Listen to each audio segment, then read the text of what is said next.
Cycle store में आग लगने से भारी नुकसान। खबर है उत्तर प्रदेश के मुजफ्फरनगर से, जहां थाना कोतवाली क्षेत्र में स्थित रुड़की रोड पर आनंद भवन में रामा साइकिल स्टोर में सुबह अज्ञात कारणों के चलते आग लग गई। देखते ही देखते आग ने विकराल रूप धारण कर लिया। अज्ञात कारणों के चलते लगी इस आग की वजह से साइकिल स्टोर में रखी नई साइकिल व साइकिल बनाने के उपकरण जल गए। इसी के साथ साथ फर्नीचर में भी आग लग गई। साइकिल स्टोर में लगी आग इतनी भयंकर थी कि आग की लपटें दुकान से बाहर तक आती दिखाई दे रही थी। साथ ही दुकान में आग लगी तभी आसपास के लोगों द्वारा घटना के संबंध में साइकिल स्टोर स्वामी को फोन कर अवगत कराया गया, जिसके पश्चात घटनास्थल पर पहुंचे स्वामी के द्वारा अग्निशमन विभाग को अवगत कराया गया। कुछ समय पश्चात घटनास्थल पर पहुंची अग्निशमन विभाग की टीम ने बड़ी ही मुश्किल से आग पर काबू पाया। वहीं इस आग की वजह से साइकिल स्टोर स्वामी का लगभग 18 से 20 लाख रुपए का नुकसान हो गया है। सम्राट न्यूज इंडिया चैनल के लिए मुजफ्फरनगर से शराफत खान की रिपोर्ट।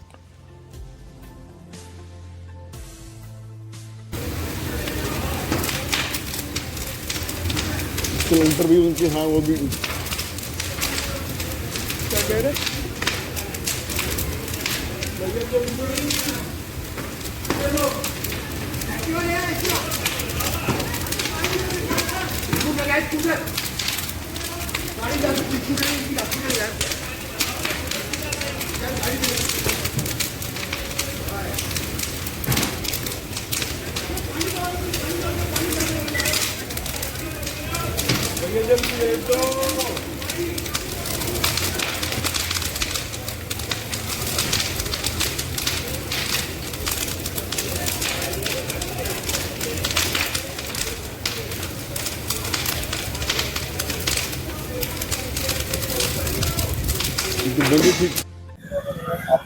कुलभूषण बजाज। आज सुबह मुझे 6 बज के विनोद जलोत्रा जी का फ़ोन गया कि आपके शोरूम में से धुआं निकल रहा है। तो जैसे ही उन्होंने बताया, मैं 7-8 मिनट के अंदर अपने भैया और बेटे को लेकर यहाँ पे आ गया। तो जैसे ही शटर खुला, शटर खुलते ही कोई आग थी और आग बढ़ती चली गई और 15-20 मिनट में बहुत ज़्यादा ही तेज हो गया। सामान का तो अंदाज़ा, नुकसान का तो अंदाज़ा नहीं लगाया जा सकता, लेकिन 18-20 का तो दिखाई दे रहा है, लाख का दिखाई दे रहा है। आग को काबू करने के लिए मैंने फायर ब्रिगेड को फ़ोन किया था। जैसे ही मैं घर से चला, मैंने फ़ोन कर दिया था कि मेरे यहाँ ऐसे ऐसे धुआं निकल रहा है। तो उन्होंने कहा कि आप वहाँ पे पहुँचते ही मेरे को दोबारा फ़ोन करेंगे।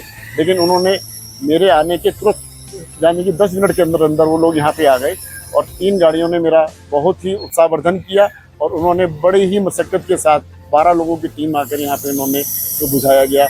मैं उनका बहुत आभारी हूँ, बहुत धन्यवाद देता हूँ।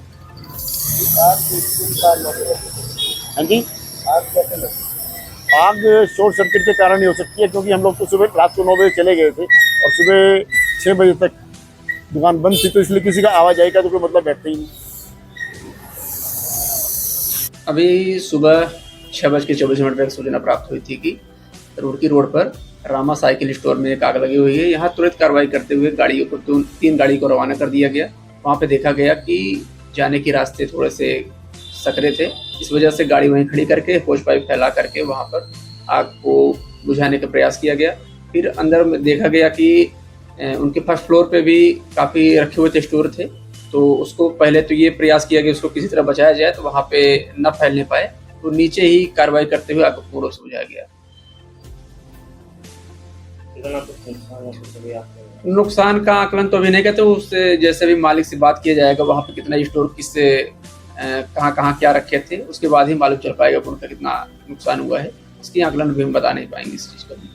बीजेपी के खिलाफ भीम आर्मी और आज़ाद समाज पार्टी की हुंकार, बड़ी तादाद में पाल समाज शामिल। खबर है उत्तर प्रदेश के मुजफ्फरनगर से, जहां आज़ाद समाज पार्टी और भीम आर्मी की संयुक्त बैठक में राष्ट्रीय अध्यक्ष विनय रतन सिंह ने सरकार पर तीखा हमला बोला। उन्होंने कहा कि सरकार गरीबों और दलितों के खिलाफ है और जातिवाद को बढ़ावा दे रही है। उन्होंने आरोप लगाया कि सरकार प्राइमरी स्कूलों को बंद करना चाहती है, जिससे गरीब बच्चों को शिक्षा से वंचित किया जा सके। उन्होंने ये भी कहा कि सरकार में उच्च पदों पर स्वर्ण जाति के लोग बैठे हैं और वही अत्याचार कर रहे हैं। उन्होंने नेम प्लेट विवाद को भी बीजेपी और आरएसएस की देन बताया और कहा कि भीम आर्मी इसके खिलाफ है। सम्राट न्यूज़ इंडिया चैनल के लिए शराफत खान की खास रिपोर्ट। चैनल को लाइक करें, सब्सक्राइब करें और ख़बर को ज़्यादा से ज़्यादा शेयर करें। धन्यवाद। जय भीम, जय भारत। धन्यवाद जिला उपाध्यक्ष, इनका भी तहे दिल से धन्यवाद और आभार। उनसे निवेदन है कि वो सभी अंदर आके अपना स्थान ग्रहण करें। हमारे राष्ट्रीय अध्यक्ष जी हमारे बीच आ चुके हैं। एक व्यवस्थित तरीके से सब लोग स्वागत करेंगे और अपना अपना स्थान ग्रहण करना सभी लोग। मेरे बड़े बुजुर्ग बैठे हैं। आप सोशल मीडिया पर देखते होंगे कि चंद्रशेखर भाई किस निडरता के साथ बहुजन की आवाज, हर समाज की आवाज, हर समाज का मुद्दा लोकसभा में रख रहे हैं और विपक्ष और जो आज सत्ता पक्ष है वो घबराया हुआ है। उन्हें तरह तरह से घेरने की कोशिश कर रहा है, उनकी आवाज को दबाने की कोशिश कर रहा है। मेरे सभी पत्रकार महोदय साथियों, आज जो प्रोग्राम है ये भीम आर्मी और आजाद समाज पार्टी का प्रोग्राम है। इसमें आज हमारे यहाँ पे भीम आर्मी के राष्ट्रीय अध्यक्ष विनय रतन जी और राष्ट्रीय महासचिव कमल वालिया जी आए हुए हैं। आज हमने अपने इस प्रोग्राम में गडरिया सदस्यता ग्रहण समारोह का कार्यक्रम रखा है। इसमें हम आज भीम आर्मी को, आजाद समाज पार्टी को ज्वाइन कर रहे हैं। हमारे समाज ने बहुत सभी पार्टियों को आजमा के देख लिया है। हमारा कभी कहीं पे भी कोई हमारा ध्यान नहीं रखता है। जिस संख्या में हम यहाँ मुजफ्फरनगर में, जिले में और प्रदेश में हैं, उस तरह से उस अनुपात में हमें कोई अधिकार, कोई राजनीतिक हमें कभी कुछ नहीं मिला है। अब हमें जो महसूस हुआ है, हमने चंद्रशेखर भाई को देखा है आवाज उठाते हुए लोकसभा में। जिस तरह से वो आज बहुजन की आवाज उठा रहे हैं, मुझे पूरा विश्वास है कि हमारा बहुजन समाज, बहुजन भीम आर्मी और आजाद समाज पार्टी में हमें अपने अधिकार और राजनीतिक हक मिलेंगे। ठीक है। अच्छा, चर्चा ये भी चुनाव भी लड़ेंगे आप मिलके चुनाव लड़ने का पूरा है। इसीलिए हम आज जुड़े हैं कि गडरिया समाज भीम आर्मी आजाद समाज पार्टी के साथ रहेगा। चर्चा है कि आपकी 34 वार्ड से चुनाव लड़ने की तैयारी है। मैं वार्ड 38 से चुनाव लड़ने की तैयारी कर रहा हूं और मेरे लगभग मुजफ्फरनगर जिले में 15 जिला पंचायत जगह से गडरिया को हम चुनाव लड़वाने की तैयारी कर रहे हैं। 15 सीटों पर चुनाव लड़ेंगे। देखिए, भीम आर्मी आजाद समाज पार्टी का काशीराम में कारवा बड़ी तेजी से बढ़ रहा है।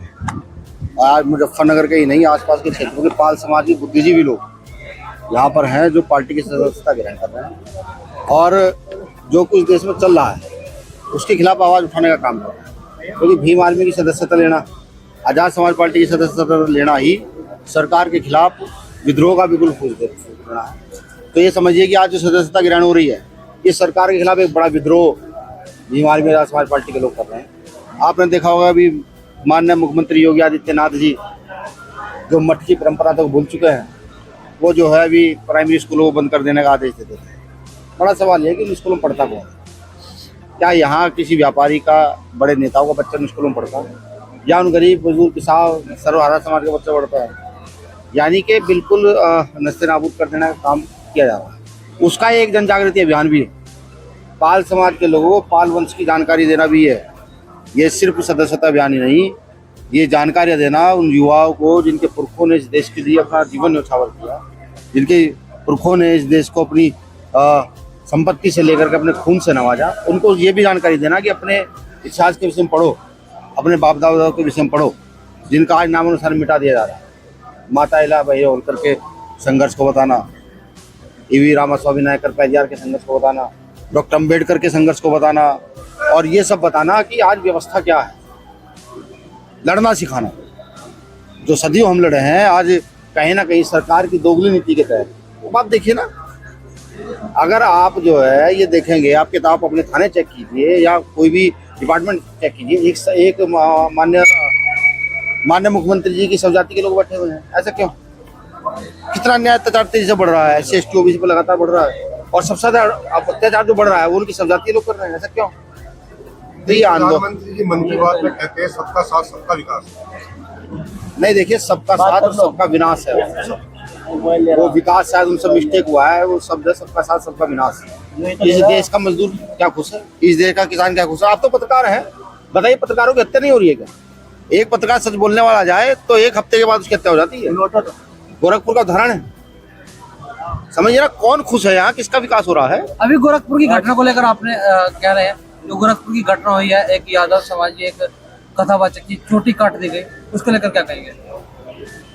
देखिए, शब्द तो मेरे कड़वे हैं, लेकिन ये समझना पड़ेगा। जिन्होंने ये घटना की, उन्होंने अपने संविधान के अनुसार जो हजारों साल स्थापित रहा, उस संविधान का प्रयोग किया नहीं कि उन्होंने मनुस्मृति का प्रयोग किया। ये उनको देखना चाहिए जो इस प्रकार की कथा है। क्या जरूरत है कथा कहने की? जब कथा हम लोगों को सुननी चाहिए थी तब किसी ने हमें मंदिरों में घुसने नहीं दिया, कथा नहीं सुनने दी, ना भगवान को देखने दिया। आज डॉक्टर अम्बेडकर की वजह से, ईवी रामास्वामी पेरियार नायकर की वजह से आज हम लोग सक्षम हुए हैं। हमारा ध्यान वैज्ञानिकता की ओर होना चाहिए। आने वाली नस्लों को हम क्या सिखा रहे हैं, इस ओर होना चाहिए। हमें आने वाली नस्लों को बल्ब बनाने की ट्रेनिंग देनी चाहिए, पेन बनाने की ट्रेनिंग देनी चाहिए, घड़ी बनाने की ट्रेनिंग देनी चाहिए। ये ट्रेनिंग देनी चाहिए। धर्म अपना आंतरिक मामला है, ठीक है। अगर वो कथावाचक कथा करने चले भी गए तो कौन सी मुसीबत आ गई है भाई? क्या मुसीबत है? मैं कहता हूँ मैंने रामायण पढ़ी है, जिसकी औकात हो अगर हाथ छूकर दिखाए। मैंने पढ़ी है महाभारत, बिल्कुल पढ़ी है। लेकिन क्या है कि वो लोग आज भी यहाँ पर संविधान को मान्यता ना दे करके वो आज भी यहाँ पर पुरानी जो व्यवस्था है उसको मान्यता देना चाहते हैं। उनका यही नियम रहा है। लेकिन उनके लिए चेतावनी भी है, दीवार में खड़ी है। अभी आप देखिए कुशीनगर के अंदर एक पाल समाज की बेटी का रेप होता है। इसको आप खूब चलाइएगा। पाल समाज की बेटी का रेप होता है, बाकायदा मुकदमा दर्ज होता है, पोक्सो लगती है, जेल चले जाते हैं। लेकिन वो जेल जाने वाले होते हैं ब्राह्मण है। हमारे यहाँ के एक वरिष्ठ नेता है, शायद उप मुख्यमंत्री है, पाठक साहब, जैसे उनको जानकारी मिलती है तो 24 घंटे के अंदर अंदर पोक्सो का केस खत्म होता है, वो लोग जेल से बाहर आते हैं और जिस लड़की का बलात्कार हुआ उसके परिजनों को जेल